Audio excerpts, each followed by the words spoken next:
Hi everyone, how's it going? It's James here. Welcome to another video. So today's topic is going to be Queen again. I've not made a video about Queen for some considerable time, so the time is right. So the topic of this video is going to be Queen, one band, 30 genres. Okay, and I've got the list here, 30 songs, 30 genres. I'm going to go through them, genres, styles of music. I've got a pile of CDs, a couple of records to show. Right, so why am I making this video? Well, it's been in the back of my mind for some time to do it. One of the reasons, or actually the main reason, is that over the years I've met people who don't like Queen, and that's absolutely fine. You know, nobody has to like the same music, but the criticism that I've heard levelled against Queen, it sometimes gets on my nerves, and that criticism is that Queen were just bloated pump rock stadium rockers. They just did pompous, overblown stadium rock, and that seems to be often that's the criticism which is levelled against them by people who don't like them, and it's always been a bit of a mystery to me. Now clearly Queen did have that side to them, but they had lots of other sides to them as well. I always think there's two kinds of bands. There's bands who, broadly speaking, go through their whole career just doing one kind of music, you know. Like say the Doors, for example. The Doors were a great band, but they were not particularly diverse. You know, they sort of had their sound, which was the Doors sound. There was a couple of, perhaps one album where they did branch out a bit, but broadly speaking, they kind of stayed within one sound. You know, take a band like the Stones. Even though they experimented a bit in the 1960s, after they got into the 1970s, their sound stayed fairly similar. Then you've got the other branch, which is the Beatles type bands, and what they do is they tend to just be very diverse, and they write songs, but they're not locked into any one particular style, and depending on what the song is, they will give that song a particular arrangement or a style, or they will go into a specific genre in order to do that song, and then they will move on to something else.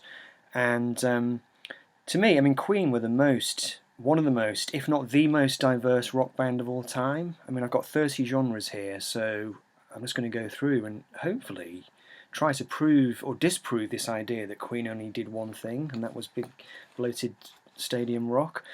So the only rule that I've made for myself with this is that I didn't allow myself to invent any genres, because you can do that. It's quite possible to do little splinter subgenres. So I've tried to stick only to genres that I've heard of, and there's a few that are kind of subcategories of pop.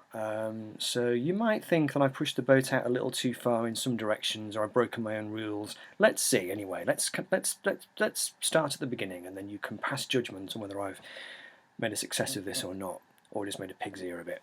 Okay, so Queen. Strangely enough, Queen, I don't think Queen ever really did progressive rock. They were not really a prog rock band. However, I do think that they did art rock. Now, art rock is a particular kind of rock that was around in the 1970s. It was tangentially related to prog rock, but it wasn't quite the same. It was rock music that was full of big, bold ideas that went into lots of different sections and had a certain gravitas to it. You know, I mean, the second side of this record, the black side of Queen 2, it is sort of, it's one big extended piece, really. I would characterise it as art rock, and if I had to pick a song, I would probably go for the March of the Black Queen, which has lots and lots of different interlocking parts to it, and is very you know, it's very complex sounding. So there's our first genre, art rock. Okay, so the next genre is heavy rock, and Queen did start out as a heavy rock band. There's numerous examples you could choose for this one, but I'm going to go with the song Flick of the Wrist from Sheer Heart Attack, which has a very aggressive, kind of dark sound to it. Very sort of classic sounding, early 1970s hard rock sound. So that's two genres. Okay, now we're going to stay with the same album. On this record, on side 2, you've got the song Stone Cold Crazy, which I think is kind of very, very early proto thrash metal, actually.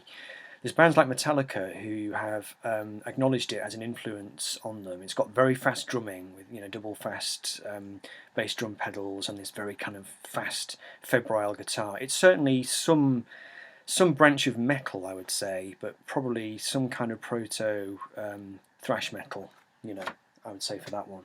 So that's genre number 3, Stone Cold Crazy, from Sheer Heart Attack. Right, the next one is a genre that not many people know that Queen did. I should just say, a lot of people base their knowledge of Queen on Queen's greatest hits, and I think that's one of the reasons why people don't often realise the sheer diversity that was on offer in Queen's music. So on the Night at the Opera album, you had the genre of folk rock, the song 39, which is sung by Brian May. Brian May sang quite a few Queen songs, none of which was ever released as a single, so his voice isn't really known to anybody except the kind of hardcore Queen fans. But 39 is a very atmospheric, acoustic kind of folk rock song. In concert, Roger Taylor used to come to the front of the stage and play the tambourine, and he used to just have one bass drum pedal going on his bass drum. Brian would play the acoustic guitar. It's a great song. So yeah, folk rock. That is our 4th genre. Now we're going to stay with Night at the Opera on this record, which is one of their most diverse albums. On the end of side 1, you've got the song Seaside Rendezvous, which is a very camp Freddie Mercury song, and I would describe this one as probably a sort of vaudeville musical kind of song. Night at the Opera, I think, was Queen at their most Beatles-esque, really. I mean, the Beatles like to do that kind of vaudeville musical thing. Think Honey Pie from the White Album and songs like that, Martha My Dear. They've got a kind of very quaint 1920s kind of feel to them, bit camp, very theatrical sounding. So yeah, vaudeville, musical on Seaside Rendezvous. And there is another song on this album called Good Company, which is a Brian May song, which also has an element of that. But amazingly, on that song, they do Dixieland jazz as well. There's this really amazing section where Brian May starts to play, I think it's the banjo, and Roger Taylor does this kind of Dixieland arrangement of brass, but not using any instruments. It's just all done with his voice. Really, really clever stuff. Dixieland jazz on a Queen album. One of the great things about Queen is how effortless their experiments always were. They seemed to be able to not only adopt different genres at will, but they were always totally convincing in what they did, and they'd find a way to put their own spin on these genres. So it was never generic. It was always Queen. They found a way of doing different styles of music, but they put their own spin on them, and they were not afraid to do some pretty outrageous things. So genre number 6, Dixieland Jazz, Good Company. Now obviously on Night at the Opera, the big one is Bohemian Rhapsody. Now I didn't want to dismiss this song as being cod opera, because that sort of implies that it's just a load of crap, really, which, I mean some people do think that. I'm going to call it operatic rock, and I do sort of think that Queen were instrumental in creating that genre, really. Bringing opera, the sound of opera singing into rock music. I don't know how many other bands have done it since then, but Queen certainly did it. It was all in Freddie's mind. He had this idea for this operatic kind of rock music, and if you ask casual people in the street what sorts of music Queen did, that's the answer they normally give. And the people who don't like Queen normally dismiss them by saying they just did operatic pop rock, but in fact it was only one of 30 genres which they did. So Bohemian Rhapsody, operatic rock. Right, now this album, Day at the Races, this actually surprised me. I got the most, out of all the albums, I got the most genres out of this one. So on this record you have, I'm going to call it gospel pop or gospel rock. The song Somebody to Love heavily borrows elements of gospel. It's got a very gospel kind of chord sequence to it and a vocal arrangement. It's the kind of song that you can imagine Aretha Franklin doing. So let's call that gospel rock for number 8. The genre of soft rock, Queen were quite good at doing that. And on this record you've got the song Longer Way, which is another Brian May song, which is a rock song, but it's quite soft textured. It's not the usual kind of crash bang wallop kind of sound which Queen had. There's something softer about it, slightly more ethereal. Beautiful song. So soft rock is number 9. The genre of power pop, which was sort of invented by the Beatles, Queen were hugely into that. On this record you've got the song You and I, which I would describe as power pop. So power pop it's a sort of upbeat kind of pop music, which is very kind of sing-alongable. It's not heavy rock, it's probably got pianos in it, a bit like the Beatles. It's very tuneful, it's upbeat, it's happy sounding. Queen were masters of that. That was a John Deacon song. He was really good at doing power pop. And also on this record, I'd say you've probably got something that resembles a show tune on the song Good Old Fashioned Lover Boy. I don't want to go into too much detail about what a show tune is, but you can sort of recognise a show tune when you hear it. The kind of song that you can imagine being done in a show, you know, in a kind of musical of some kind. ABBA did them, you know. Queen didn't do that many. I'd say that that one is one. If you had to put a genre on it, I'd say it sounds like a show tune. And then finally on this record, you've also got a torch song, which is You Take My Breath Away, which is a very slow piano ballad. Just has Freddie singing on it, with a beautiful vocal arrangement, and I think that the definition of a torch song is it's a kind of slow burning, gentle song. It's a kind of song of lost love, yearning kind of quality to it, and you know, I mean, Frank Sinatra did them, and I'd say that's a good example of it. So that is number 12, the 12th genre, torch song, You Take My Breath Away. Right, so now we're going to go back now to Sheer Heart Attack again for our next subcategory. So on this album, you have got, no, actually, no, I'm wrong. We're not going to the album Sheer Heart Attack, we're going to the album News of the World, which contains the song Sheer Heart Attack. And Sheer Heart Attack, the song, is a very fast kind of new wave song with elements of punk thrown in. Roger Taylor was the most influenced by the new wave and the punk era, and that song definitely has a kind of Ramones kind of quality to it. It's got very, very fast, hard guitar in it, and absolutely brilliant kind of breakneck drumming. So I'd say it sort of straddles the genres of punk and new wave, I'd say. And Queen did do some great new wave stuff in the late 1970s. So that's number 13, I think. New wave punk. Okay, also from News of the World, you have blues rock. On side 2, you have the song Sleeping on the Sidewalk, which is another Brian May song. And that song is about as far away from the typical view of a Queen song that people have as it's possible to get, really, because it's a very loose, bluesy kind of rocking number. They sort of made it up on the spot in the studio, really. I think Brian had some lyrics and he had a sort of idea of what the tune was going to be, and he just kind of played it for them, and Roger and John fell in behind him and just did this really loose sounding blues rock tune. Freddie's not on it at all, and yeah, blues rock, I would say. Right, also on News of the World, you have a song called Who Needs You, and that has a Latin flavour to it. It's got a kind of Latin drum beat to it, or a Latin rhythm. Really nice song. It's by John Deacon, and so yeah, I'm gonna call that one Latin pop. Number 16. Back to News of the World again. On the end of this record, we have the song My Melancholy Blues, which is just Freddie on the piano, doing a little bluesy piano number. The sort of song you can imagine Nina Simone doing, or maybe Aretha Franklin again. Certainly Nina Simone. I'm just going to call that a piano blues. You know, I mean that is known as being a genre. Move to the Game album now, and got a couple. I think I've got 3 songs from this record. The first one is Dragon Attack, which is the second song on side 1. It's a Brian May song, and I'm going to call this one Groove Rock. So groove rock, it's rock music, but it's got a bit of a funky element to it. It's very bass driven, which rock music tends not to be. You know, it's got a very repetitive bass groove. The drums play a kind of funky rhythm. There's a very funky drum solo in the middle of it.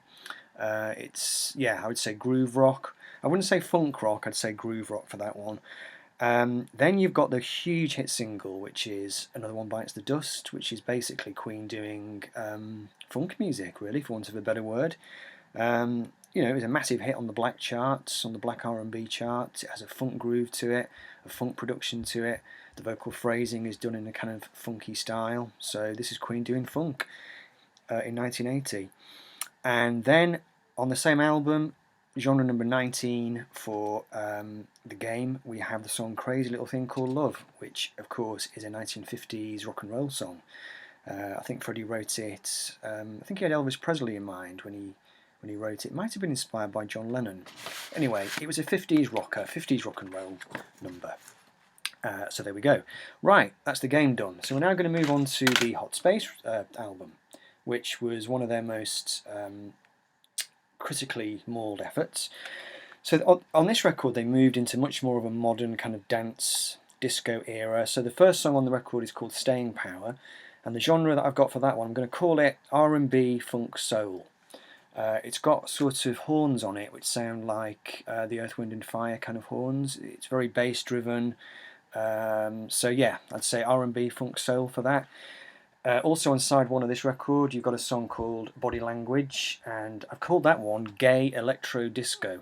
And if you've heard the song, you'll know what I'm talking about. So yeah, there we go. R&B, funk, soul, and gay electro disco on Hot Space. Right, then we move to The Works, which came out I think in 1984, was it? This kicks off with Radio Gaga, and the genre that I've called this one is just anthemic electro pop. It's pop music with a kind of electro sound to it. It's got a very synthesized kind of sound, electronic drums, and it's very anthemic, you know. I don't know whether anthemic electro pop exists as a genre, but we could have electro pop, because that certainly is a genre. Also on the record you've got Machine World, so this is number 24, our 24th musical genre, and this one is really, it's kind of techno pop really, it's sort of futuristic techno pop. It has very futuristic, well, futuristic back then, it sounded futuristic at the time, it doesn't sound particularly futuristic now, but it was meant to sound futuristic, a kind of sci-fi kind of sound to it.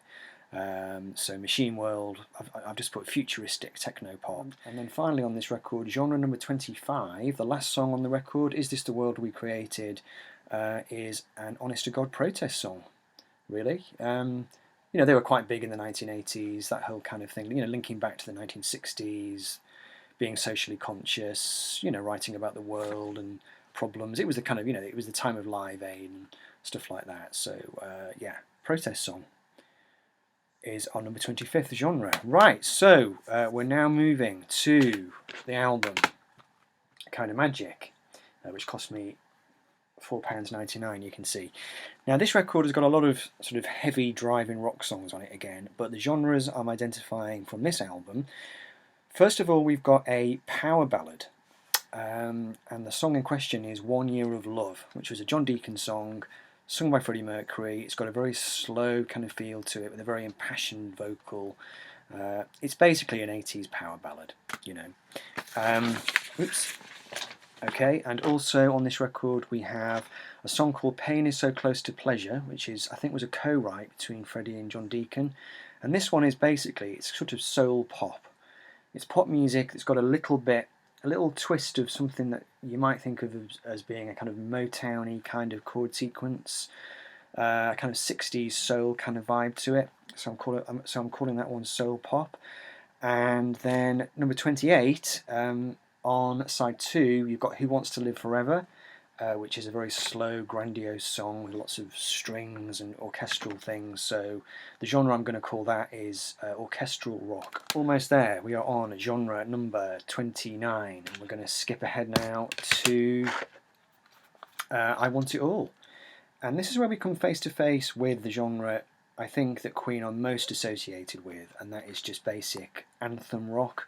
The song in question being I Want It All, where you just have a very powerful rock song with a very strong anthemic chorus which everybody can sing along to in the stadium.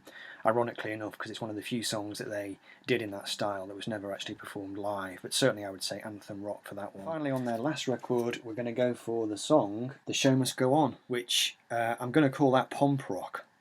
Is pomp rock a genre? You tell me, I don't know. Pomp rock is really the one genre that I think everybody who doesn't like Queen accuses them of being, and I would have no hesitation in agreeing that they definitely did do pomp rock in their career. There's no way I'm going to try and deny that. But hopefully what this video has demonstrated is that there is far more to Queen than just that. We've got art rock, heavy rock, metal, proto-thrash, folk rock, vaudeville musical, Dixieland jazz, operatic rock, gospel rock, soft rock, power pop, show tunes, torch songs, new wave punk, blues rock, Latin pop, piano blues, groove rock, funk, 50s rock and roll, R&B funk soul, gay electro disco, anthemic electro pop, futuristic techno pop, protest songs, power ballads, soul pop, orchestral rock, anthem rock, and pomp rock. That's Queen in 30 genres. Okay folks, hope you enjoyed it. Take care. Bye bye.